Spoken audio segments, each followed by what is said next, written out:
പിതാവിൻ്റെയും പുത്രൻ്റെയും പരിശുദ്ധാത്മാവിൻ്റെയും നാമത്തിൽ ആമേൻ. എൻ്റെ പ്രിയപ്പെട്ടവരെ, ഇന്ന് ഏപ്രിൽ 22 ബുധനാഴ്ച.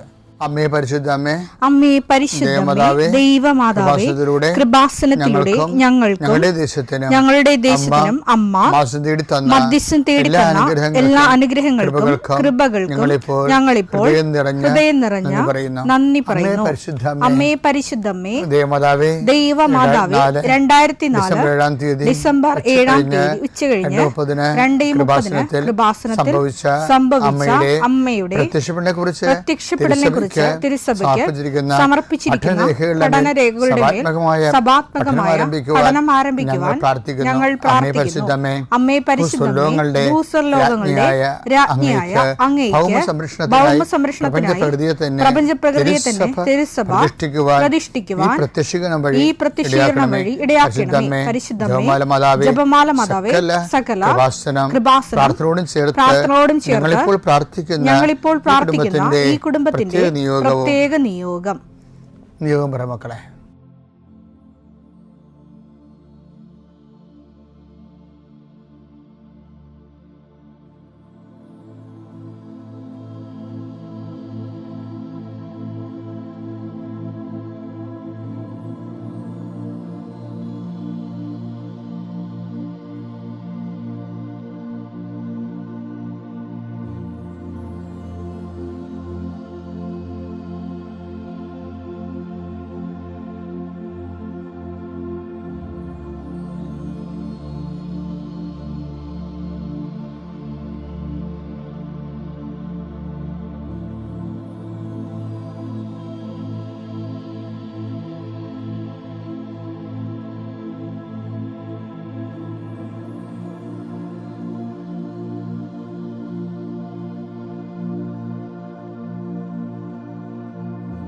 അമ്മയുടെ പ്രത്യക്ഷീകരണത്തിന്റെ ഈ അനുഗ്രഹവേളയിൽ ഞങ്ങൾക്ക് സാധിച്ചു തരുവാൻ കനിയണമേ.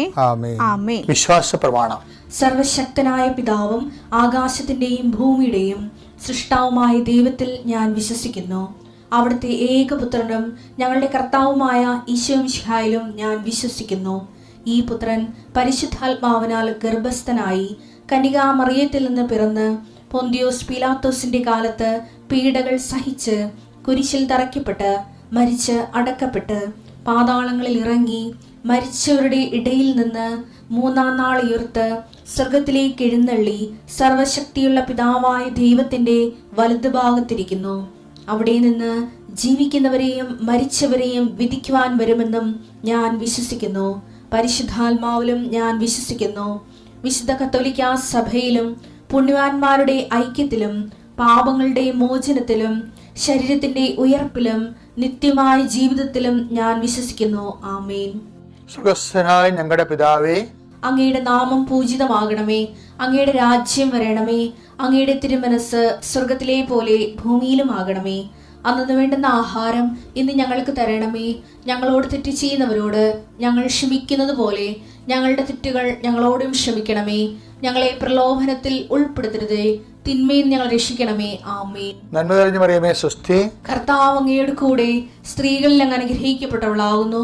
അങ്ങയുടെ ഉദരത്തിൻ ഫലമായി ഈശോ അനുഗ്രഹിക്കപ്പെട്ടവനാകുന്നു. പരിശുദ്ധ മറിയമേ, തമ്പുരാന്റെ അമ്മേ, പാപികളായ ഞങ്ങൾക്ക് വേണ്ടി ഇപ്പോഴും ഞങ്ങളുടെ മരണസമയത്തും തമ്പുരാനോട് അപേക്ഷിക്കണമേ. ആമേൻ. കർത്താവേ, നിന്റെ ഉന്നതമായ നാമത്തിന് സ്തോത്രം ചെയ്യുന്നു. കർത്താവേ, നിന്റെ വിശുദ്ധ പൗരോഹിത്യത്തെ മഹത്വപ്പെടുത്തണമേ. കർത്താവെ, സഭയിലുള്ള സാന്നിധ്യം പ്രകടമാക്കണം. 40 വർഷം അർപ്പിച്ച കൃപയുടെ യുഗതിയായി കൃപാസ്ഥാനത്താരെ ജീവനോടെ പ്രത്യക്ഷപ്പെട്ട പരിശുദ്ധ അമ്മയുടെ മാധ്യസ്ഥത്തിലെ ഞാൻ അങ്ങയുടെ മക്കൾക്ക് വേണ്ടി പ്രാർത്ഥിക്കുന്നു. അമ്മേ, ഈ പ്രഭാതത്തിൽ എത്രയോ പേരാണ് അമ്മേ ഈ ഒരു പ്രാർത്ഥനയ്ക്ക് വേണ്ടി കൊതിച്ച് കാത്തിരിക്കണത്. അവർക്ക് എവിടെ എന്തെല്ലാമോ കാര്യങ്ങളുണ്ട്. ഇന്ന് അവരുടെ കഴിവിൽ നിൽക്കാത്ത കാര്യങ്ങളുണ്ട്. കർത്താവേ, അങ്ങയുടെ മക്കളുടെ കഴിവിൽ നിൽക്കാത്ത കാര്യങ്ങൾ, ആ കാര്യങ്ങളെ കുറിച്ച് ഓർക്കുമ്പോൾ ഭയവും പേടിയും പ്രയാസവും സങ്കടവും നിരാശയും ഒക്കെ തോന്നുന്ന വിഷയങ്ങൾ, വ്യക്തികൾ, അതെല്ലാം യേശുക്രിസ്തു നാമത്തിൽ ഞാൻ ബന്ധിക്കുന്നു. കർത്താവേ, അങ്ങയുടെ മക്കള് ഇനി സമാധാനത്തിൽ വിട്ടേക്കണമെന്ന് പറഞ്ഞല്ലേ ഈശോ.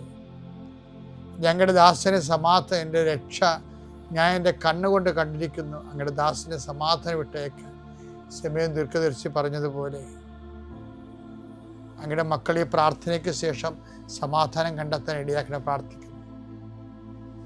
നിങ്ങളുടെ ജീവിത ചിന്തകള്, നിങ്ങളിന്ന് പോകാനിരിക്കുന്ന ഇടങ്ങള്, സംസാരിക്കുന്ന വ്യക്തികള്, ഒപ്പിടുന്ന പേപ്പറുകള്, എഴുതുന്ന രേഖകള്, എൻ്റെ മക്കള് ജീവിത ഉപായത്തിന് വേണ്ടിയും മേൽഗതിക്ക് വേണ്ടിയും ജോലിക്ക് വേണ്ടിയും ജോലിയുടെ അനുബന്ധ കാര്യങ്ങൾക്ക് വേണ്ടിയും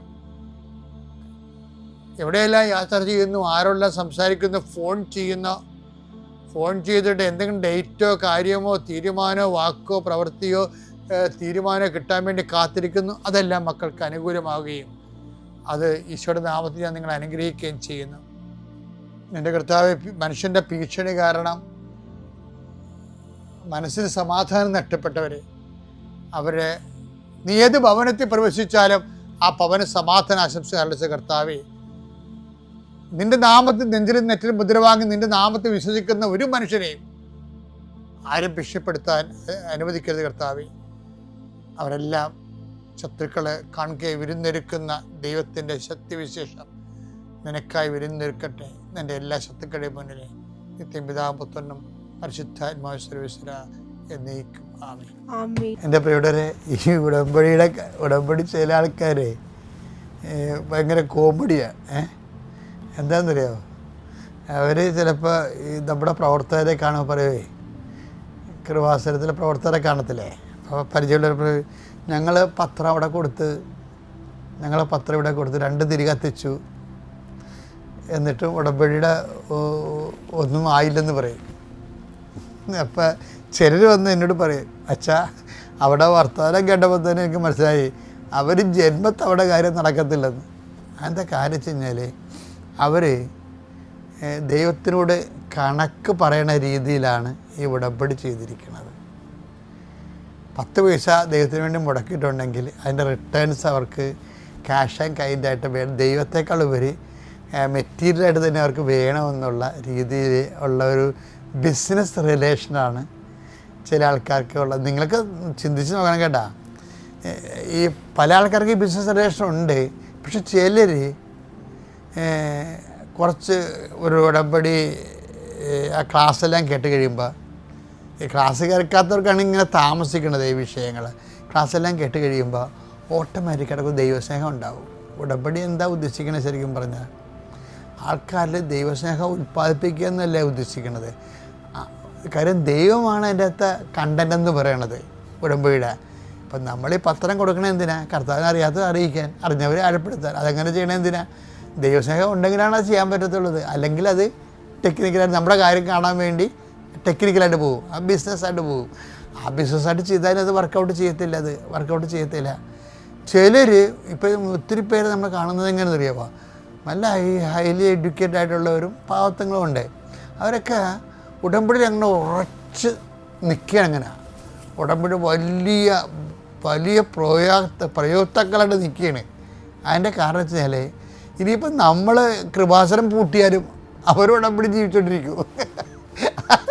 അതെന്താ കാര്യം വെച്ച് കഴിഞ്ഞാൽ അവർക്ക് മനസ്സിലായി ദൈവസ്നേഹത്തിൻ്റെ സത്യസന്ധമായ ഒരു സുവിശേഷ പദ്ധതിയാണ് ഇതെന്ന് മനസ്സിലായി. അപ്പം അതുകൊണ്ട് അങ്ങനെ ചിലർക്ക് ഇതിലൂടെ ദൈവത്തെ അവരുടെ ജീവിത ആവശ്യത്തിൻ്റെ അപ്പുറത്ത് ദൈവത്തെ കണ്ടെത്തിക്കഴിഞ്ഞ് അപ്പോൾ ദൈവത്തെ കണ്ടെത്തി ദൈവത്തിൻ്റെ ഭയങ്കര രസം എന്ന് പറഞ്ഞാൽ എന്തറിയാമോ? അപ്പോൾ അതായത്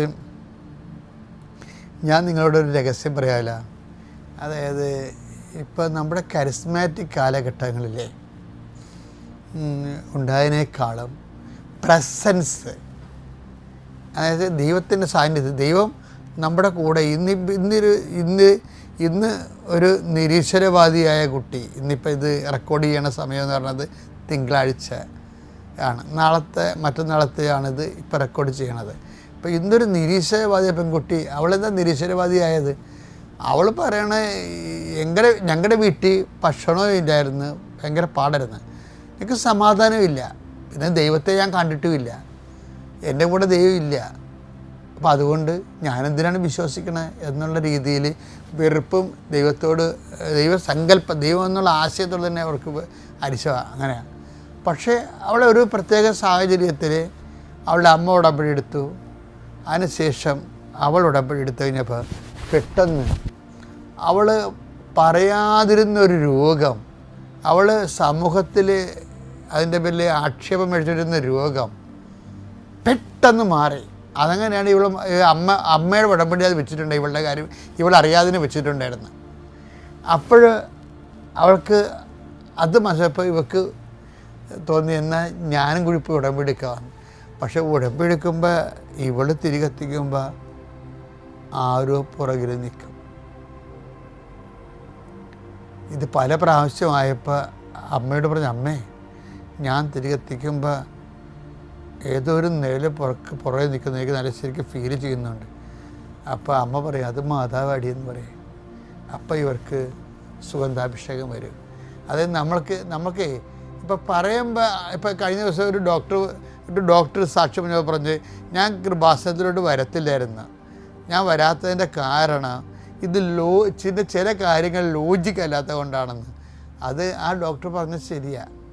അവർക്കിപ്പോൾ ജീവിതാനുഭവം ഉണ്ടായപ്പോൾ ഇപ്പോൾ അവർ ഡോക്ടറേറ്റ് എടുത്തപ്പോൾ കഴിഞ്ഞപ്പോൾ 8 കൊല്ലം കിട്ടാതെ ഡോക്ടറേറ്റ് ഒറ്റ ഉടമ്പടി കൊണ്ട് കിട്ടിക്കഴിഞ്ഞപ്പോൾ അവർക്ക് വിശ്വാസമായി. പക്ഷേ അതല്ല അവർ പറയണത്, കൃപാസനത്തിലെ ചില കാര്യങ്ങൾ ലോജിക്കല്ല ശരിക്കും പറഞ്ഞാൽ.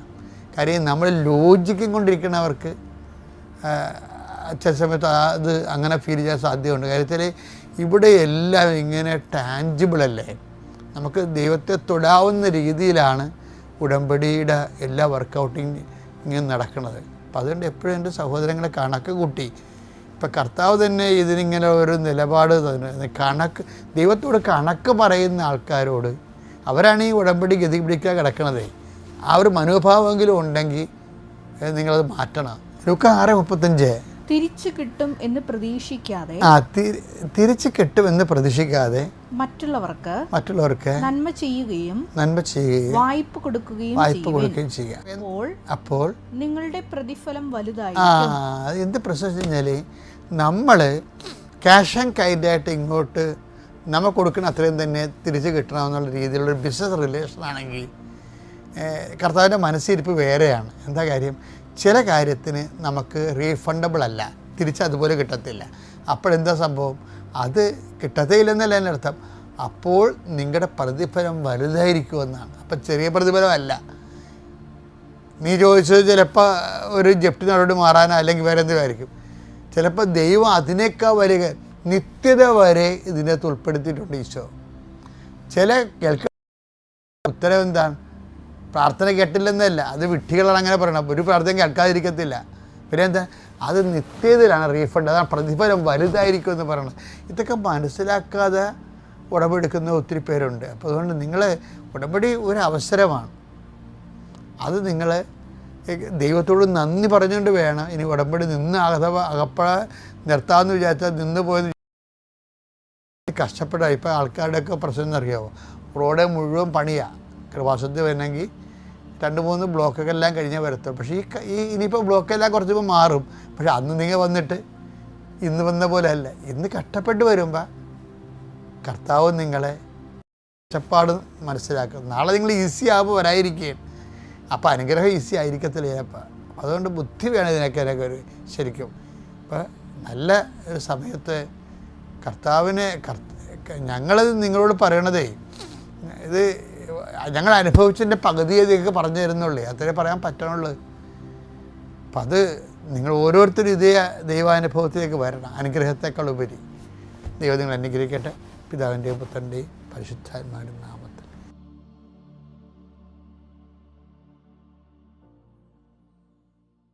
അത്യപൂർവ ദൈവാനുഭവങ്ങൾ ഇനി നിങ്ങൾക്കും സ്വന്തം. ഈ യൂട്യൂബ് ചാനൽ ഇതുവരെ സബ്സ്ക്രൈബ് ചെയ്തു തന്നെ സബ്സ്ക്രൈബ് ചെയ്യുക. ഈ തന്നെ നിങ്ങളുടെ സുഹൃത്തുക്കൾക്ക് ഷെയർ ചെയ്തുകൊണ്ട് കർത്താവിന്റെ പ്രേക്ഷിതരാകുക.